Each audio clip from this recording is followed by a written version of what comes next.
In June 1942, as the Battle of Midway approached, Japan had enjoyed 6 consecutive months of victories across the Pacific. Since the surprise attack on Pearl Harbor on December 7, 1941, the Japanese Empire had achieved an unprecedented string of successes, sinking or crippling 8 American battleships, conquering the Philippines, defeating the combined British-Dutch-American forces in the East Indies, forcing the surrender of 85,000 British troops at Singapore, and expanding its control into a vast empire spanning nearly 20 million square miles from East Asia to the South Pacific. In this context, confidence in the invincibility of the Imperial Navy reached its peak. Not only the public, but also many senior naval officers believed they had discovered the formula for modern warfare, combining carrier power with the doctrine of the decisive battle, Kantai Kessen, a concept rooted in Japan's stunning victory over Russia at the Battle of Tsushima in 1905. According to this doctrine, Japan, whose industrial base and population were far smaller than America's, had to destroy the U.S. fleet in an early, decisive engagement before America's vast production capacity could fully come into play.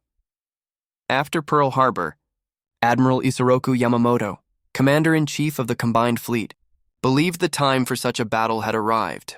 Though the U.S. Navy was not yet eliminated, Yamamoto reasoned that if Japan could lure out and destroy America's remaining carriers in a carefully prepared campaign, Japan would secure absolute dominance of the Pacific and force Washington to accept a favorable peace.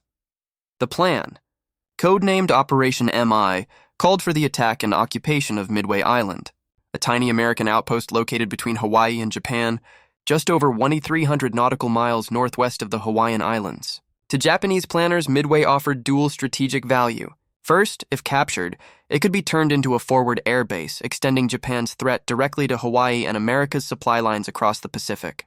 Second, and more importantly, an assault on Midway would compel Admiral Chester Nimitz's Pacific Fleet to commit its remaining carriers, where Yamamoto hoped to spring a massive ambush and annihilate the U.S. fleet once and for all. To execute the plan, Yamamoto assembled an unprecedented armada. The Midway Strike Force would include 4 fleet carriers, Akagi and Kaga, 1st Carrier Division, along with Soryu and Hiryu, 2nd Carrier Division. They would be supported by 11 battleships, over 20 cruisers, dozens of destroyers, submarines, auxiliary units, and invasion transports. Meanwhile, a diversionary force would strike the Aleutian Islands in Alaska to distract U.S. forces and split their defenses. In total, more than 200 warships were committed, one of the largest naval forces ever assembled in history up to that time. Japanese staff records reveal the confidence underpinning the plan. Based on several key assumptions, American power was crippled. After the Philippines and Java Sea defeats, Japan believed U.S. naval strength in the Pacific was nearly exhausted. Yorktown was out of action. Badly damaged at the Battle of the Coral Sea in May 1942, Japanese intelligence estimated the carrier would need at least 3 months of repair, leaving only Enterprise and Hornet operational. Secrecy was guaranteed. Strict radio silence convinced Japan that their movements would remain undetected. U.S. pilots were inexperienced. The poor performance of American torpedo bombers at Coral Sea led Japan to underestimate U.S. air combat capability, yet some senior officers voiced concerns. Vice Admiral Chuichi Nagumo, commander of the 1st Carrier Striking Force, argued the plan was overly complex and violated the principle of concentration by dividing forces between Midway and the Aleutians. His chief of staff, Rear Admiral Ryunosuke Kusaka, also warned that splitting forces and relying on flawless synchronization across vast distances carried great risks. Their warnings, however, were dismissed. Yamamoto believed boldness created opportunity, recalling that similar doubts had preceded Pearl Harbor, where Japan had triumphed spectacularly. Strategically, the Midway plan was an all-or-nothing gamble. Yamamoto knew Japan could not match America's industrial might in a prolonged war. The U.S. could build carriers, planes, and train pilots on a massive scale, while Japan's limited resources meant it could not sustain its early edge. Thus, Japan's only hope was to deliver a crushing blow in 1942, breaking America's will and forcing negotiations. Midway was therefore not just a military operation, but Japan's ultimate strategic bid to preserve the greater East Asia co-prosperity sphere. Organizationally, the operation was divided into multiple elements. The Midway Strike Force, Kido Butai, under Nagumo with 4 carriers as the core, tasked with destroying Midway's defenses and engaging U.S. carriers. The main fleet, under Yamamoto himself, including the super battleship Yamato, trailing at a distance to deliver the final decisive blow. The Aleutian Force striking Attu and Kiska Islands, both to expand Japanese control and act as a diversion. On paper, Operation MI seemed comprehensive, combining tactical, strategic, and psychological elements. In reality, it was riddled with fatal flaws, dispersal of forces, over-reliance on surprise, underestimation of American intelligence, and little flexibility if the plan went awry. What the Japanese did not know was that, even as they believed their secrecy unbroken, American codebreakers at Station Hypo in Pearl Harbor had cracked much of the JN-25B naval code. They identified AF as Midway, determined the exact timing and composition of the Japanese attack, and even knew the intended approach. From the outset, then, the two sides entered Midway under entirely different assumptions. Japan thought it was laying a trap, but in reality, it was walking into one. In sum, Japan's Midway plan was marked by deep irony. At the peak of its power, fielding the most formidable carrier fleet in the world with elite aviators who had terrorized the Pacific from Hawaii to the Indian Ocean, Japan nevertheless fell victim to its own overconfidence. Blinded by a string of victories, it placed absolute faith in flawed assumptions and ignored internal warnings. Operation MI was thus launched not as a carefully hedged plan, but as a reckless gamble, one in which the entire future of Japan's Pacific Empire was wagered. If Japan entered the Midway operation with absolute confidence that its plan remained secret, reality proved the exact opposite. The single most important advantage that enabled the United States to win at Midway was not the number of warships, nor the quality of its pilots, but intelligence superiority, specifically, the breaking of Japanese naval codes, and the effective use of that knowledge to make timely strategic decisions. Even before World War II, the U.S. Navy had invested heavily in signals intelligence, SIGINT, a network of intercept and code-breaking stations stretched from the Philippines, Guam, and Hawaii all the way to Washington. Among them, Station Hypo at Pearl Harbor, led by Commander Joseph Rochefort, became the most critical. Rochefort, an eccentric yet brilliant officer, and his team of linguists, cryptanalysts, and mathematicians poured their efforts into breaking the Imperial Japanese Navy's primary code system. JN-25 was no simple cipher. It contained tens of thousands of numerical groups, each representing a word or phrase, further encrypted with frequently changing additive keys. Decoding required not only mathematical skill, but also linguistic intuition and immense patience.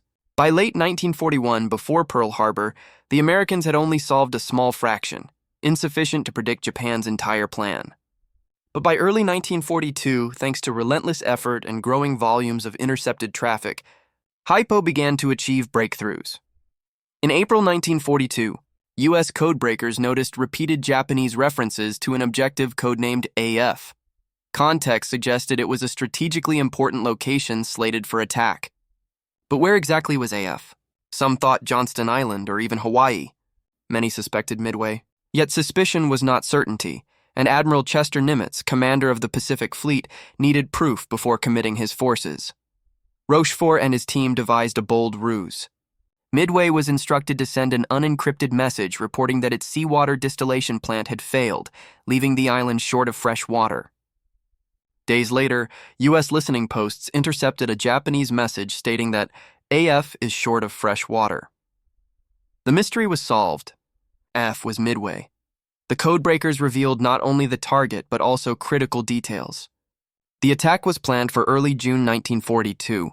The main strike force would include 4 carriers under Vice Admiral Nagumo, and Admiral Yamamoto would bring the main fleet, centered on the battleship Yamato, in support. This was priceless intelligence.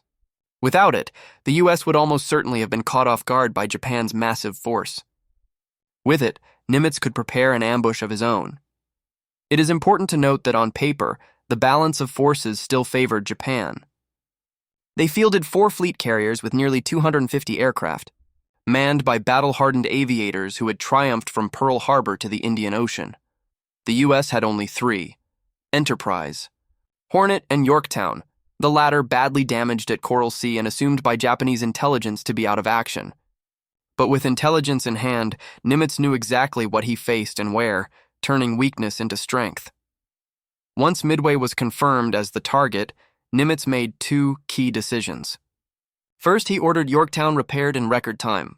Instead of the estimated 3 months, thousands of Pearl Harbor dockyard workers labored around the clock and made her seaworthy in just 72 hours, though many systems remained patched and incomplete. Her presence raised the U.S. carrier count to 3, the minimum needed to stand a chance. Second, Nimitz positioned his carriers to ambush. Rather than waiting for Japan to strike Midway and then respond, he ordered the U.S. carriers to sail early and conceal themselves northeast of the island, beyond the range of Japanese reconnaissance. When the Japanese struck Midway, aircraft from the island and the carriers would launch a combined counterattack, flipping the element of surprise that Japan believed it held. American intelligence also provided insights into Japanese tactical weaknesses. Reports noted that Japanese crews frequently rearmed and reconfigured their aircraft during combat, causing dangerous delays if enemy forces appeared unexpectedly. This had already been observed at Coral Sea. Armed with this knowledge, commanders like Raymond Spruance and Frank Jack Fletcher planned to attack when the Japanese carriers were most vulnerable. At the strategic level, intelligence turned the tables entirely. Without JN-25 decrypts, the U.S. fleet could have been divided or intercepted near Hawaii by Yamamoto's overwhelming force. Instead, Nimitz concentrated his carriers at the decisive point and time. This victory in intelligence was no mere stroke of luck. It was the result of years of investment and the tireless work of men like Rochefort, Nimitz's intelligence officer Edwin Layton, and countless young cryptographers who labored in harsh conditions with little rest. They did not carry rifles into battle, but the strings of numbers they broke saved thousands of lives and shifted the fate of the war. In later reflections, Admiral Nimitz admitted that without Hypo's intelligence, Midway might have been a catastrophe. Instead of 4 Japanese carriers sunk, it could well have been 3 American carriers lost, leaving the Pacific wide open to Japan's next offensive. Ironically, while the Japanese believed they were setting a trap for the U.S. at Midway, they were in fact the ones ensnared. From the moment the operation began, their moves were anticipated. The forced dispersals, the Aleutian feint, all failed to surprise. Once the element of surprise was gone, Japan's advantages collapsed like an illusion. In conclusion, America's intelligence edge at Midway stands as one of the clearest demonstrations that information outweighs firepower. One side had more carriers and more experienced pilots, but was blind. The other had fewer forces, but knew precisely what the enemy would do, when, and where. In modern war, the side with superior information holds destiny in its hands. Midway proved that truth with unmistakable force. On June 4, 1942, as dawn broke over the Pacific, the Battle of Midway officially began. Both Japan and the United States had deployed their forces according to their plans. But the crucial difference was this. The Japanese believed they held the element of surprise, while in reality, it was the Americans who had set the trap. During the night of June 3rd into the morning of June 4th, the Japanese carriers Akagi, Kaga, Soryu, and Hiryu launched their first strike against Midway Island's airfields. Over 100 aircraft, Aichi D-3A Val dive bombers, Nakajima B-5N Kate torpedo bombers, and Mitsubishi A-6M Zero fighters took off under Lieutenant Colonel Jisaku Sugawa. Midway's defenses, though forewarned by radar and intelligence, endured a devastating bombardment. Fuel tanks exploded, runways were cratered, and facilities destroyed, but the base was not completely neutralized. B-17 bombers and P-40 fighters still managed to take off and retaliate. Meanwhile, northeast of Midway, the U.S. carriers Enterprise, Hornet, and Yorktown lay in wait. Admirals Raymond Spruance and Frank Jack Fletcher, aware of Japan's timetable, had positioned their ships to remain undetected. At this stage, reconnaissance would decide everything. Whoever spotted the enemy first would strike first. At 7:28 a.m., a Kawanishi seaplane from the cruiser Tone sighted the U.S. fleet, but its takeoff delay caused nearly an hour's late report, a fatal mistake. While Admiral Nagumo hesitated, awaiting more details, U.S. planes from Midway launched the first counterattacks Dart B-26 Marauders. TBF Avengers and high-flying B-17s struck but achieved no hits. Avengers and Marauders were shredded by Zero fighters, and the B-17s dropped their bombs wide of target. Though tactically ineffective, these raids pressured Nagumo. At 7:15, his returning strike force reported Midway was still operational, requiring another attack. but his reserve planes were already armed with torpedoes in case of a U.S. fleet appearance. Facing a dilemma, Nagumo initially ordered bombs swapped in for torpedoes to hit Midway again. At that moment, the delayed tone report confirmed U.S. carriers. Nagumo reversed his orders, torpedoes back on. This constant rearming left Japanese hangar decks cluttered with fuel lines, bombs, and torpedoes, turning them into floating powder kegs. Around 9:20 a.m., U.S. torpedo squadrons attacked VT-8, VT-6, and VT-3, charging in without fighter cover. They were massacred. VT-8 lost all 15 aircraft, with only Ensign George Gay surviving to watch from the sea. Their sacrifice, however, dragged every Japanese Zero down to low altitude, leaving the skies above unguarded. At 10:20 a.m., 37 SBD Dauntless dive bombers from Enterprise and Yorktown appeared at 20,000 feet. In just 5 minutes, bombs ripped into Akagi, Kaga, and Soryu. Explosions tore through hangars packed with ordnance and fuel. The three carriers became infernos, 5 minutes that changed the Pacific. Only Hiryu remained. Nagumo struck back, launching attacks that crippled Yorktown with bombs and torpedoes by afternoon. Believing they had sunk 2 separate carriers, not realizing Yorktown had been temporarily repaired, the Japanese pressed on. Later that day, Dauntless bombers found Hiryu and scored 4 direct hits, dooming the last operational Japanese carrier. By day's end, all 4 Japanese carriers, Akagi, Kaga, Soryu, Hiryu, lay mortally wounded. The loss of Kido Butai, the once invincible carrier strike force that had ravaged Pearl Harbor, was irreparable. Admiral Yamamoto considered pressing the battle, but, faced with chaos and risk of further ambush, ordered retreat. The toll was devastating. Japan lost 4 carriers, over 300 aircraft, and nearly 3,000 sailors and aviators. The U.S. lost Yorktown, 1 destroyer, about 150 aircraft, and just over 300 men. The essence of Midway lay in decisive, almost accidental moments. If the Tone Scout had reported earlier, if U.S. torpedo squadrons hadn't drawn the Zeros low, if Yorktown hadn't been rushed back into service, the outcome might have been different. But history pivoted in those few hours. Midway was not a drawn-out fleet battle like Jutland or Coral Sea, but a rapid sequence of decisive blows. Intelligence, tactics, sacrifice, and luck converged to shift the balance of power in the Pacific forever. As the sun set on June 4, 1942, over the waters of Midway, smoke and fire still hung thick in the air. Towering columns of black smoke rose from 3 Japanese carriers sinking into the Pacific, while Hiryu, Admiral Nagumo's last hope, lay mortally wounded, her hull shattered by the precise bombs of American dive bombers.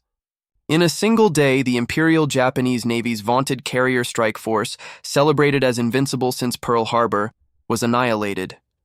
Akagi, Kaga, Soryu, and Hiryu, 4 steel leviathans that had once terrorized the Pacific, were now nothing more than twisted wrecks on the ocean floor. Along with them perished over 3,000 Japanese sailors, officers, and aviators. For Japan, the losses were irrecoverable. Before Midway, 6 frontline carriers had spearheaded the Pearl Harbor raid: Akagi, Kaga, Soryu, Hiryu, Shokaku, and Zuikaku. After the Coral Sea in May, Shokaku was heavily damaged and Zuikaku had lost its entire air group, leaving only 4 carriers to fight at Midway, and all 4 were sunk. In just 1 month, Japan had lost 2/3 of its carrier force and its air superiority in the Pacific. They also lost the heavy cruiser Mikuma, 3 destroyers, 248 aircraft, mostly elite Zeros and Vals, and much of their most experienced air crews. These were not just numbers. Each carrier pilot required years of training, and Japan lacked the resources to replace them at scale, unlike the United States. American losses, though serious, were bearable. The carrier Yorktown, damaged at Coral Sea and rushed back into service after a miraculous 72-hour repair, fought through 3 fierce attacks from Hiryu's planes on June 4th before being fatally struck. The next day, as salvage crews attempted to tow her, she was torpedoed by submarine I-168 and sank with more than 140 sailors. The U.S. also lost the destroyer Hammond, about 150 aircraft and just over 300 men. Compared to Japan's losses, however, this was a small price for such a decisive victory. Beyond the numbers, Midway's strategic impact was profound. For the first time since the war began, Japan lost the ability to expand. Before Midway, its navy had dominated the Pacific and Indian Oceans, forcing the U.S. onto the defensive. After Midway, the balance of power shifted. America seized the initiative, and Japan was reduced to defending its vast, overstretched empire. A lesser-known but equally devastating blow was the loss of veteran aviators. Of the 248 planes lost at Midway, many were flown by the same pilots who had struck Pearl Harbor, raided the Indian Ocean, and fought at Coral Sea. These men could not be replaced quickly. Japan could build more ships and aircraft, but not recreate years of combat experience. Meanwhile, America's vast industry and training programs were ramping up. By 1943, the U.S. was producing hundreds of aircraft monthly and graduating over 2,500 naval aviators each month, numbers Japan could never match. Strategically, Midway was the single greatest defeat in the history of the Imperial Japanese Navy. It did not only destroy their carriers and kill their elite pilots. It shattered morale and upended Japan's grand strategy. What was meant to be a trap for the Americans became a catastrophe for Japan. Dreams of advancing toward Hawaii and forcing a negotiated peace evaporated. From this point on, Japan was on the defensive, forced to guard a sprawling empire while facing an enemy growing stronger every day. For the United States, Midway was a triumph of spirit as well as strategy. Only 6 months earlier, the nation had reeled from Pearl Harbor, gripped by doubt over whether it could resist Japan's power. After Midway, confidence surged. America could not only endure, but win. The victory paved the way for the counteroffensives to come: Guadalcanal, Tarawa, Saipan, Iwo Jima, Okinawa. Historians rightly call Midway the decisive battle of the Pacific. One symbolic image captures the contrast. As Yorktown sank, the Stars and Stripes still flew proudly from her mast until the very end. Her loss was not in vain. It bought the destruction of 4 Japanese carriers. Meanwhile, Akagi, Kaga, Soryu, and Hiryu, once triumphant at Pearl Harbor, became mass graves for thousands of sailors, silent monuments to a shattered empire. The Battle of Midway was not merely a naval clash. It became a fateful turning point in World War II, a moment that altered the entire trajectory of the Pacific War and left a profound legacy on global military thought. The historical weight of Midway cannot be measured by casualty figures alone, but in the shift of power, in the long-term consequences on strategy, morale, and technology. If Pearl Harbor was the thunderbolt that forced the United States into the war, then Midway was the lightning strike that reversed history, marking the moment Japan lost the initiative forever, while America began its path to ultimate victory. First and foremost, Midway ended Japan's dream of expansion. By the summer of 1942, Japan had enjoyed a string of dazzling victories, seizing the Philippines, Malaya, Singapore, Hong Kong, the Dutch East Indies, driving Britain and the Netherlands out of Asia, and forcing the U.S. into a defensive stance. The Imperial Navy's carriers were seen as unstoppable, a steel fist that could strike from Hawaii to the Indian Ocean. Midway shattered that myth. In a single day, 4 fleet carriers were sunk, along with thousands of Japan's most skilled sailors and aviators. From that moment on, Japan could no longer mount large-scale offensives against U.S. territory or expand its empire. Forced onto the defensive, it constructed a so-called absolute defense perimeter, stretching from the Gilberts and Marshalls to the Marianas and Carolines. Yet one by one, those strongholds fell to American assaults, showing that Midway was not just a defeat, but the pivot that doomed Japan to irreversible decline. Equally significant was the loss of Japan's elite forces. The aviators who had struck Pearl Harbor, terrorized Darwin, Ceylon, and the Philippines now lay beneath the waves. Japan could never replace them. Its training system, built on producing a few highly skilled pilots, could not keep pace with the brutal attrition of modern war. The United States, by contrast, adopted an industrialized training model, producing thousands of pilots annually to replenish losses. If Midway wiped out the last core of Japan's naval air elite, it also cleared the way for American pilots to dominate the skies in battles to come, from Guadalcanal to the Philippines and Okinawa. Strategically, Midway reversed the initiative. Before it, the U.S. was on the defensive, clinging to Hawaii and safeguarding supply routes to Australia. After Midway, the balance shifted.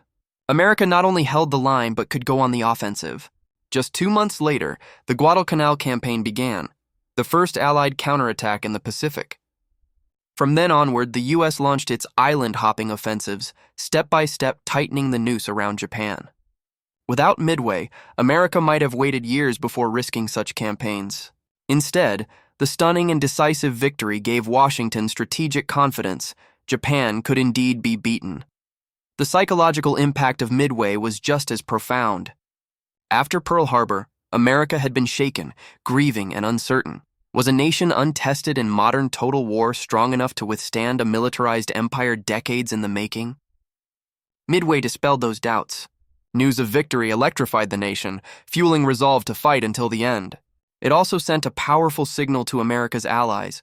The U.S. was not just participating, but capable of changing the course of the war. From London to Moscow, in a world still overshadowed by Axis dominance in Europe and North Africa, Midway brought hope. The battle also revolutionized the art of modern warfare. It was the first naval battle in which opposing fleets never saw each other, fighting solely with aircraft and radio signals. The result made clear. The aircraft carrier had supplanted the battleship as the decisive weapon at sea. Japan's massive battleships Yamato and Musashi, impressive as they were, proved irrelevant against long-range carrier air power. The world had entered the carrier age where naval aviation ruled the oceans. Intelligence, too, played a decisive role. U.S. cryptographers broke the Japanese JN-25 code, learning their plans in advance. Midway showed that in modern war, information could determine outcomes before a single shot was fired. Another deeper meaning of Midway was the demonstration of American industrial might. The carrier Yorktown, heavily damaged at Coral Sea, was patched up in weeks and returned to battle at Midway. While Japan lost 4 irreplaceable carriers, the U.S. quickly offset its losses with the powerful new Essex-class fleet carriers and scores of escort carriers. The contrast revealed that war was not only about tactics but also production, logistics, and economic power. Midway proved that America, with its vast industry, could absorb losses and emerge stronger. Japan could not. Looking back at the Pacific War, many historians agree Midway was the critical hinge. Had Japan won, it might have threatened Hawaii, severed Australia, and forced America into negotiations from weakness. But defeat ended that chance forever. The Pacific War became a contest of attrition, one the U.S. was destined to win through overwhelming industrial, manpower, and resource superiority. Midway, in that sense, was the turning of the tide. Finally, Midway's legacy endures in stories of courage and sacrifice. American torpedo squadrons, almost annihilated in hopeless attacks, drew Japanese defenses low and cleared the way for dive bombers to strike the carriers fatally. Their sacrifice embodied the truth that victory sometimes rests on those who do not return. Thus, Midway was not just a triumph of strategy and intelligence. It was a victory born of bravery and resilience.